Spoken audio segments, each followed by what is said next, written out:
Actions, Responses to Trafficking, the podcast that shines a spotlight on new and established trafficking responses in the UK and beyond.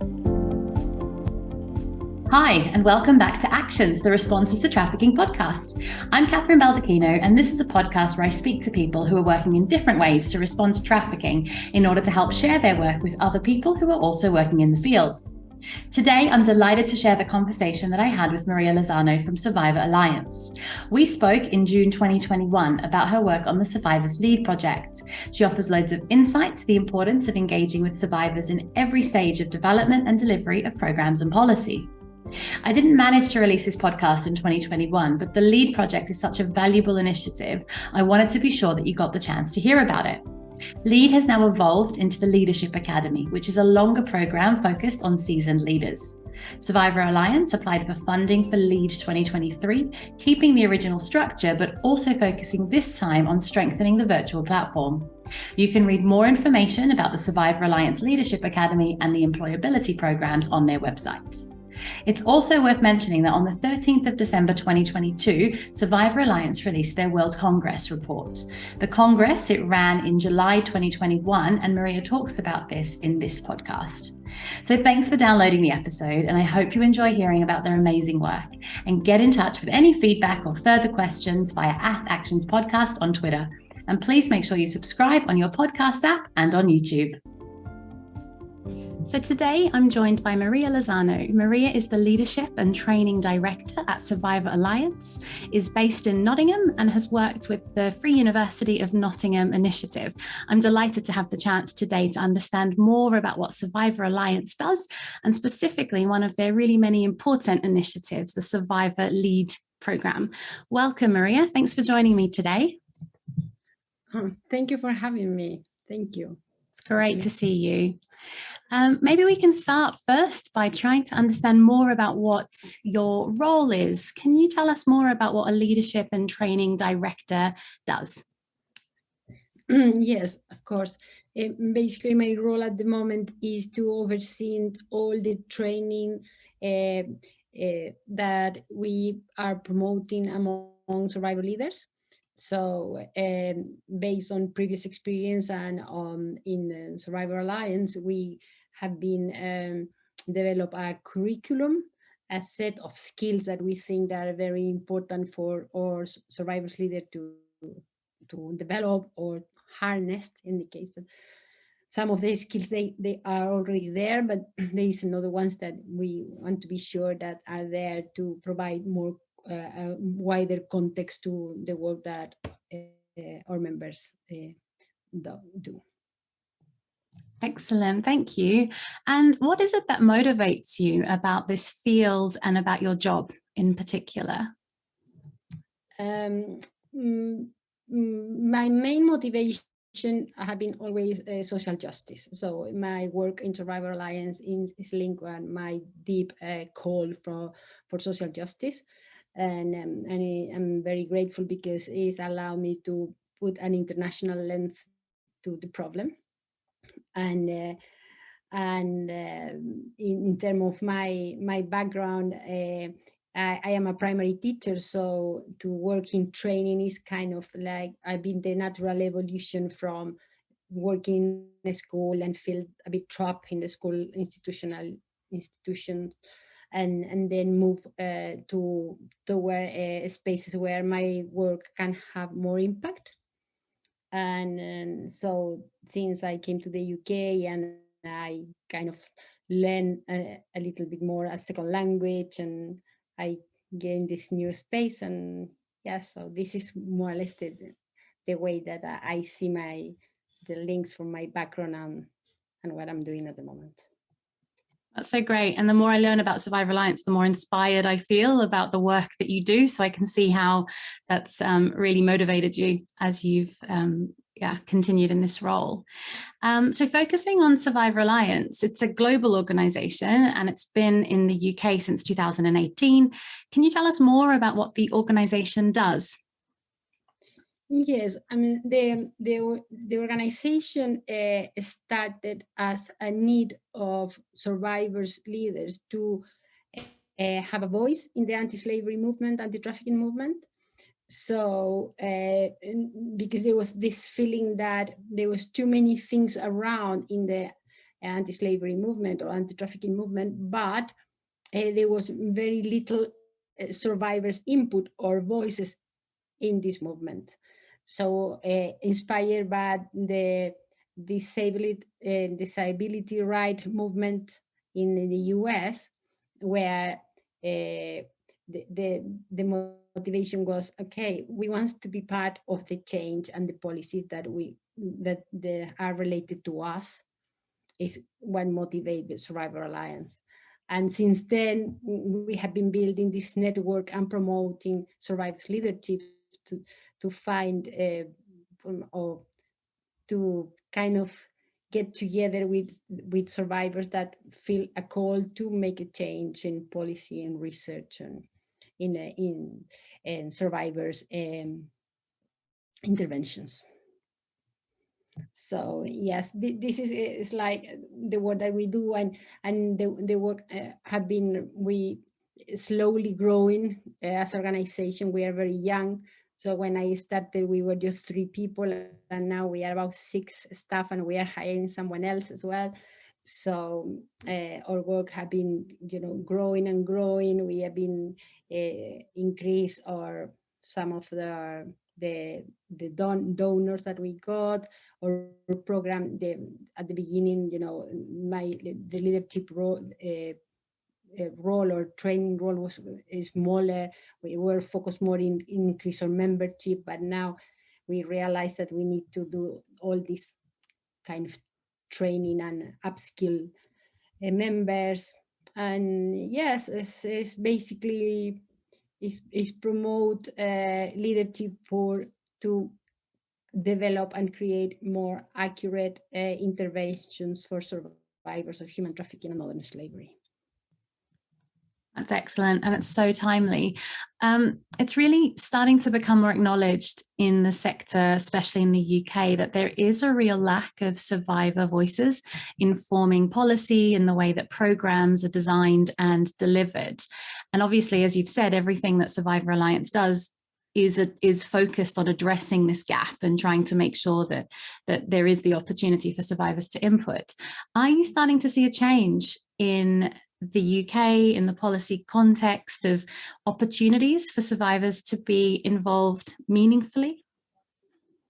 I mean, I think it's a very slow pace of change, but I can see a growing interest to have more survivors informing solutions.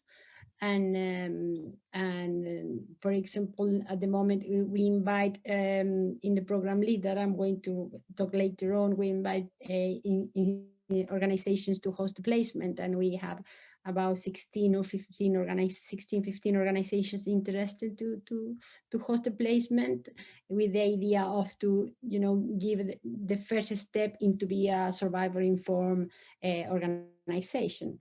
And in the same kind of line, we have been in high demand of what we call allies training. So this is another way that we can see that we are there is a bit of change. There's things are changing, but still there is a lot of assumptions that are very in the core of that in the sector. So it's difficult sometimes to go in these assumptions, because they sometimes are taken for granted. Yeah.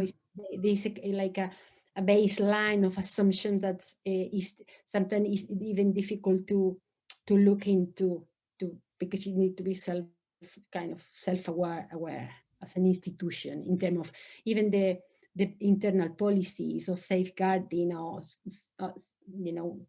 that need to be looked at, or or have the willingness to review it. So it's a slow, but we are, I think we are moving toward a better scenario, if you want, and learning a lot from some of the experience in the US as well. Mm-hmm. So yeah, I think yes, there is a slow movement, but it's quite positive and it keeps us very busy as we are. So yeah.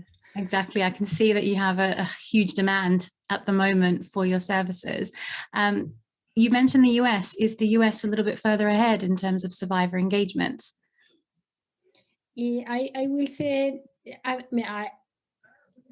not a very, I'm not fully aware, but my perception is that there's some aspect where in the US, in some states, because we can't really talk about the whole thing, that they are slightly ahead. It's more experience to be, in terms of to have spaces, survivor informed spaces, or or to provide safe spaces for survivors to inform about policies or opportunities for training development in higher education, especially because the immigration law is different than in UK. In the UK, Right. still, the law, the regulation in terms of immigration is very, very, I will say, hostile for survivors, human trafficking and modern slavery that are non-UK nationals. And that makes it obviously a lot harder for people to engage. Very hard, yeah, very hard. So it's hard to find opportunities to move forward, so or be part of a solution, because if you don't have the right to work, or you don't have your passport, or you don't have your papers, it's very difficult to be involved in an organization or do any consultancy work or anything like that. So that's a really interesting point, that in your experience, obviously people need to have a certain base level of needs met, which will then enable them to more meaningfully engage in processes and get, work experiences and things like that. Oh yeah, definitely. I think one of the main challenge for us at the moment in the program that I'm running is the instability that survivors in the UK have. They have, like in terms of the, uncertainty in terms of the housing, or these kind of things, especially non-nationals, because it's different for the other ones. But yeah, ideally, obviously, if you have stability in your life, your need are very basic needs are sorted, you are able actually to think ahead. But if you're not, it's very difficult, especially when there are families that have been separated and these kind of things. It's very difficult, but still I think we have a very resilient group of people working with us, and committed and determined to make change. So Maria, just on that, could you tell us more about the First World Congress that's happening in July? Yes, of course. We are very excited with the World Congress. We have been waiting like so long. We thought it would be last year, and then all the COVID, and now we thought it's April, and then it's now in July, and we decided to do it online because it was the safest way to have it. And we are really excited. The idea of the World Congress is to create a space where survivors can exchange ideas and to some extent discuss what they dream for the next 10 years in the anti-slavery movement, and what is the contribution that survivors want to do to the movement. So we are very excited. It's coming. We have 200 people with us. The first 3 days, I think, as just survivors, and then the following 2 days is with for allies as well. And we are having all different talks about survivors, leadership, empowerment, storytelling, ethical storytelling. We have at the moment people from 25 countries in the network. I'm not sure if they all will be represented on the World Congress, but Wow. I'm sure at least 10 will be there. We are having a simultaneous translation into 5 languages. So it's a huge thing, and yes, we are having a talent show, and I think it will be is make a kind of a stone baseline for the future, for the next Congress, and what we want to work together for the next 10 years. Because we believe, and we're sure the problem of human trafficking and modern slavery is something that is global. It can be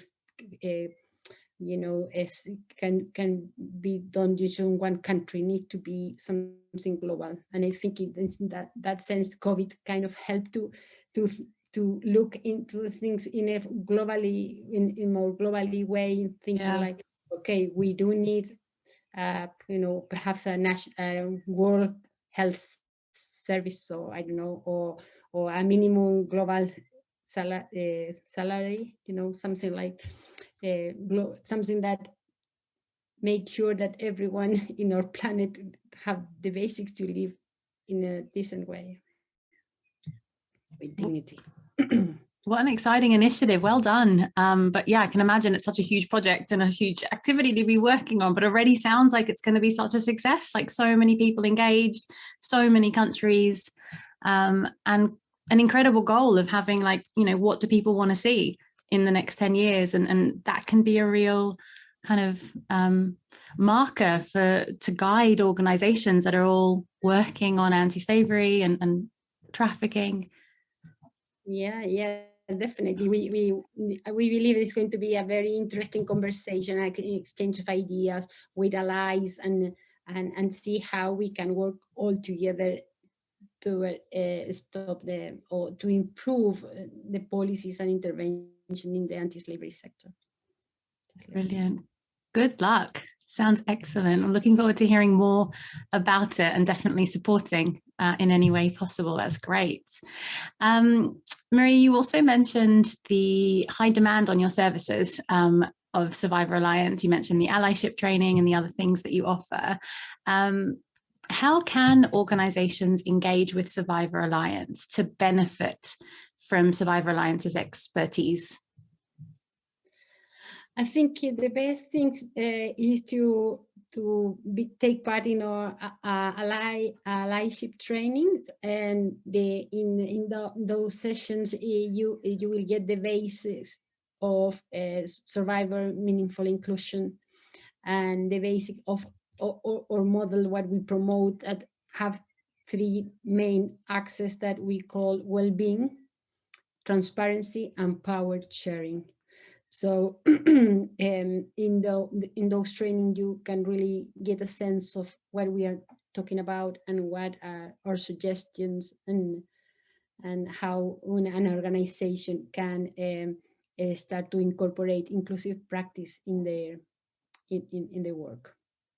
And this will be the most meaningful thing, because the ally training will lead you to be ready to perhaps in the future hiring a survivor, or we at the moment we have a program called Employment Pathway, where we are testing an employability for survivors, and we are developing a model for that, with all the considerations in terms of what kind of adjustment the organization needs to do to be more inclusive, to be survivor informed, and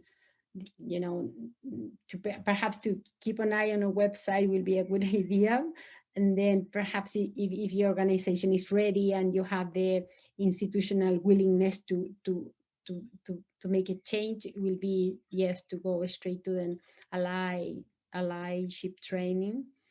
And yes, and of course, like, the invitation is always to discuss with us if you would like to develop an intervention in terms of for survivors of human trafficking and modern slavery, is to come and talk to us, because usually the mistake is that people come to us when are the last stage of the program or project that they are working on, whether our invitation is to why we don't sit together and see how survivors can be included in a different stage of the project.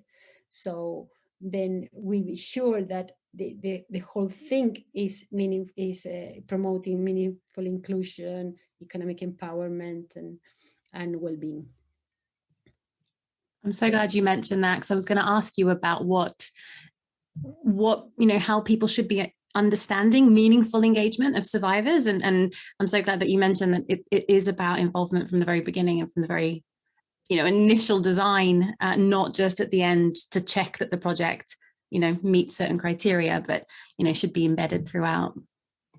Yeah, I will say our golden allies are people that already invest in the whole process. So we actually sit in a table to planning the whole thing and see where will be the point that you will need to have a kind of consultation to be survivor informed, or if you actually want to work one-to-one or with a team of survivors informing what you are doing, so and we have done a nice progress in that. So I'm kind of pleased and confident that it will be great if we get more organizations at the beginning, at the kind of the brainstorming stage of a project. It will be so much easier for everyone, and more rewarding as well, because you for any survivor involved, you can see where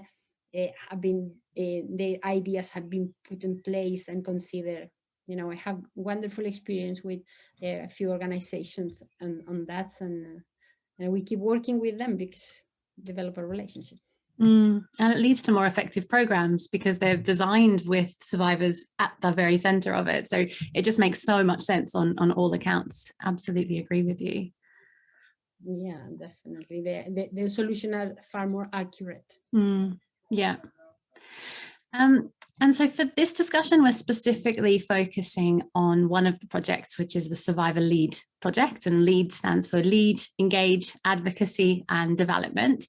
Can you tell us more about the evolution of this incredible program? Okay, yeah, we are very proud of our program, Survivors Lead. And this program is like a summary or a synthesis of a previous experience on Survivor Alliance. We have a program in the US and the UK called Capacity Building Initiative. And from there, in the UK, we evolved to a training in isolation. It was happened just last year during the lockdown. And from those experiences, we built this curriculum with survivors by them, and we developed this whole program that have 3 main stages. We already have at the end of the first one, that is basically the first module on survivors leadership. So it's a module that we defined like mandatory for everyone in the program, and review the basis of survivor leadership, awareness in terms of how we survivors can manage their mental health and well-being, about collective movement building, intersectional lens of oppression, but that is very important for us. We talk about sexism, classism, and yes, so this kind of thing. And then we have been working in professional skills as well, like the skill that you need for run a program or for do community building. And the idea is, after this, now we are at the end of this module, like participants decide in terms of what are the motivations and inclination into 4 key areas. These 4 key areas are research and research practice, community building and peer mentoring, trauma-informed direct services, and policy advocacy. And the idea is the next stage, everyone go in groups to work in a module on each of these areas. And at the end of this, we are planning to have every student do a capstone project, or that's a capstone project, or a placement in any organization in the anti-slavery movement. We think that with this, we would like the student to put in to apply the skills that have developed during this year, and we hope it's going to work well. We are not sure yet. We are reviewing the application of the organizations that are willing to host a placement, and on the other side, we are reviewing or participants who is what are the interests and what level of professional skill they have, or where are the weaknesses and strengths, and where we can support them. And yes, and we hope that by the end of the year we will have a cohort of survivor leaders ready to engage in more initiatives and interventions informing survivors' initiatives and survivor initiatives and solutions. So yeah, very exciting, and we got a grant for that. So we provide to our student laptops, support for internet data, and smaller scholarships as well, and hopefully increase everyone network. We have 35 students from 6 countries. We have about 18 people from the UK, and we have people from US, Kenya, Nigeria, Bangladesh, and Congo. So it's very, very exciting. And again, it's quite wide spanning. So it's not only people who happen to be in the UK, but you're also including people in other countries, survivors who are in other countries currently as well. Yeah, definitely. People in other countries. So it's quite interesting. It's very multicultural. And it's been hard because it's online, and it's not the same that being face to face, and and these kind of we recognize that this need of like to being in a break together, having a cup of coffee. We love to have that. Yeah. So the time become very short. Like we have 2 hours, and basically you have 35 people speak 2 minutes, you have already the time almost gone. So yeah, it has been hard, but I've been a huge learning. It's a pilot project, and we are planning to be the basis of something that we dream at the Survivor Alliance Academy. So this is where we are looking into. Still, we are in the process of planning and developing the idea of Survivor Alliance Academy, and also looking into what we are going to do next year with this cohort of students, if they will be like Survivors Lead 2, or they will naturally go into a different institution, because we know some of our members are really keen on move into higher education as well. So it's another aspect that we are exploring in terms of where they can go, who can provide scholarships, what institutions in higher education are willing and able to have our students, some of our students, not all of them, into their organizations. And is the current focus on experience and exposure in organizations that are kind of anti-trafficking organizations or modern slavery response organizations, or could people get experience in a range of different roles in a range of different types of organizations? No. At the moment, we are looking into just the anti-slavery movement. So hopefully NGOs and agencies working in the anti-trafficking, anti-slavery sector. And but saying that is this year, but I wouldn't say no to move to other sectors or industry. I think part of the employability model that the employment pathway project is we built a model that actually could be replicated in other organizations, perhaps outside of the anti-slavery sector. Excellent. Yeah, and that makes sense to think of multiple year approaches, and this year is just focusing on the slavery movement and potential to replicate wider. Has there been any impact on your plans because of COVID and lockdown, and any sort of adaptations or changes you've had to make? Yes, I have been like there is like the negative aspect will be like that we can be together in a room and have this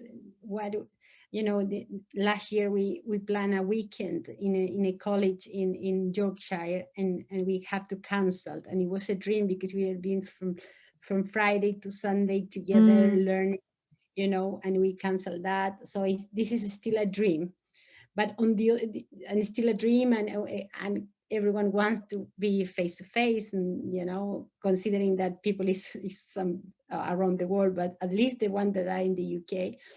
But on the positive side, the lockdown pushed us to concentrate more in develop or remote learning, if you want. So we got a software to work online. We get a few more Zoom accounts, and we push our members to to work with Google Drive and being familiar with the online resources. So Right. I have been like positives and negatives, if you want, and at the same time we're still dreaming to perhaps have a graduation at the end of the year, if we have the facilities and the resources. At least with the locals, we will, even with the local, will be 18 people graduating, so will be quite exciting. And you can imagine the ones that are abroad can join through video call.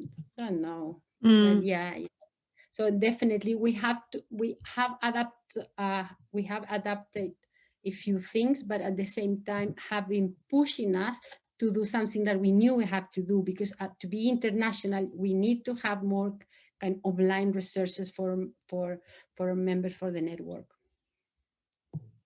Yeah, and I guess the fact that you have people in so many different countries now is probably enabled by the fact that lockdown happened and you had to become virtual and everything had to be online. So I can see what you mean about there's also some plus sides to this as well. Yeah. What's some of the results, or I hesitate to use the word impact because that's so much of a longer term thing, but what are some of the positives that are coming out of the program so far? Positives from me have been the level of engagement of the participants. People have been very committed, very responsible, very responsive to the program. When we still have the last session tomorrow, and we will send the feedback form away to see how we are doing. But I think people have really appreciate this safe space where we can share deep feelings about what we want to be different, and yes, and also give us hope that we can really make an impact in the anti-slavery movement. Like feeling to some extent start to fill in this gap, and people I think every session is becoming more aware what we mean by this gap and where they fit in that gap. I think it's been very, very interesting. And also people that have been very shy at the beginning, and slowly you can hear growing in confidence, and we tend to think that because the person is shy or perhaps is not clever, but actually we realize that in a safe environment and with a little bit of boosting the confidence, people can really bring brilliant ideas out and then incredible creative and supportive and brilliant students. Yeah. Excellent. Sounds like a great program to be part of. And how can people sign up to participate in Survivors Leads? And can they be based anywhere in the UK, around the world, or is it quite location specific? It's not any location. The invitation will be to visit our website, but to be honest, we haven't opened any call now. We are just dealing with our current cohort of students, and I think it's more likely that around September, after September this year, we may starting to find out, see, or inviting for people to join, and but still it's not early days because we are in June, but we are still so busy with the current program, so now technically nobody can join,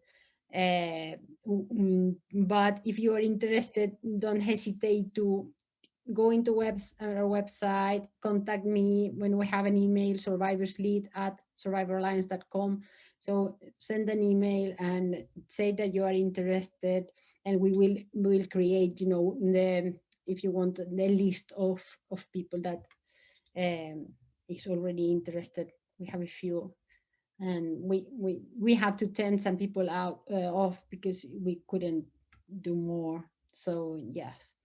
And this will be the way, I will say, through our website, and keep an eye on it. And if it's survivors, sign into Survivor Alliance, and then you will get the newsletter, and the newsletter will give you the information when the applications are open, or about the continuity of the program and all this stuff. And the same for allies, you can go into our website and sign in the web for the allies newsletter, and you will keep on the loop of what we are doing and the invitations to collaborate and work together. Great, because I was going to ask about how other organizations can show support for the program, and if they're thinking about maybe offering a placement or some other kind of support. You mentioned providing laptops to everybody. So if there's ways for people to support, how so you're suggesting to get in touch via the email address? Yes, Survivors Lead @survivoralliance.com. And yes, and if anybody interested in host a placement, just try to reach out soon, because the time is running super fast, and we know it's going to be challenging to match the placement with the students to have the right match there. So yes. Thank you, Maria. Unfortunately, we've run out of time, but I, of course, would very much love to continue this conversation once the program has continued to evolve, and maybe after the Congress as well, to hear about the incredible results. The Congress is going to be at the end of July, if I'm not mistaken. So it would be great to hear more of the results of that as well, and reconnect with you then. Yes, of course. I would love to come back and talk a little bit about what happened and how the things evolve. And yes, of course. Thank you so much, Kathryn. Brilliant. No problem at all. Thank you so much for your time. And you've given some of the contact details already. Are there other ways that people can find out more information about the work of Survivor Alliance? I think the best way is our website. We keep it quite updated, and you will find all the information there. And if not, or you want to reach out, it's just info@survivoralliance.com, and we are all the time reviewing these emails well. So yes, on Twitter perhaps, and yeah, I think I am not a Twitter person, sorry, but I know we have a Twitter. Yeah, you're quite active on Twitter. That's great. Excellent. So thanks again for your time, Maria. Really appreciate it. And it's been so fascinating to understand more about this really important and trailblazing initiative that's just so valuable and so well timed. So thank you. Thank you also to the listeners for tuning in. Until the next one, goodbye. You've been listening to Actions, Responses to Trafficking podcast. Music used in this episode is Inspiration, written by Rayful Crux and sourced from freepd.com. Actions is produced and presented by Kathryn Baldacchino.